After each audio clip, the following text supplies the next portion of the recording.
The headlines. U.S. COVID infections reach an all-time high, with hospitalizations doubling in just 2 weeks. The U.S. chief medical officer stresses the importance of vaccinations.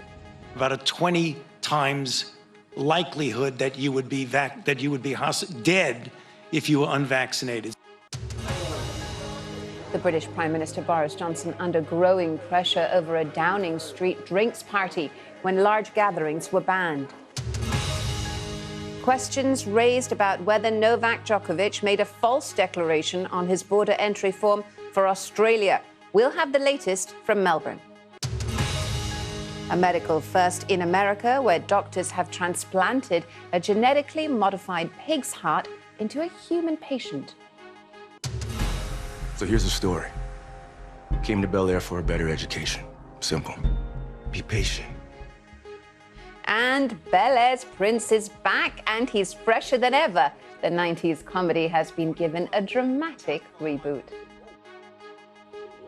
President Biden makes a passionate plea for reform of voting rights, describing it as a defining moment for US democracy. Also, a helicopter with 4 people on board, including a 2-month-old baby, crashes in Philadelphia, narrowly missing a church and power lines. Something you don't like the looks of? We discovered a very large comet. Oh, good for you. It's headed directly towards Earth.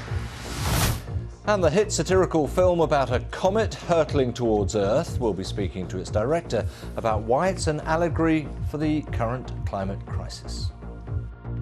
North Korea says the missile test it carried out on Tuesday was of a hypersonic device. State media announced that the launch was attended by the country's leader, Kim Jong-un. It was the second missile test carried out by Pyongyang in a week. The missile plunged into the sea east of the Korean peninsula. The U.S. has promised more than $300 million in new aid to Afghanistan and has urged the Taliban to give unhindered access to all aid workers. Earlier, the United Nations appealed for $5 billion to tackle a spiraling humanitarian crisis in the country, where aid has mostly dried up since the Taliban takeover in August. Cuba's president has accused the United States of carrying out horrific abuse against inmates held at the Guantanamo Bay prison since it opened 20 years ago. Miguel Diaz-Canel made the remarks on the anniversary of the arrival of the first detainees at the U.S. military base in Cuba following the 9/11 attacks.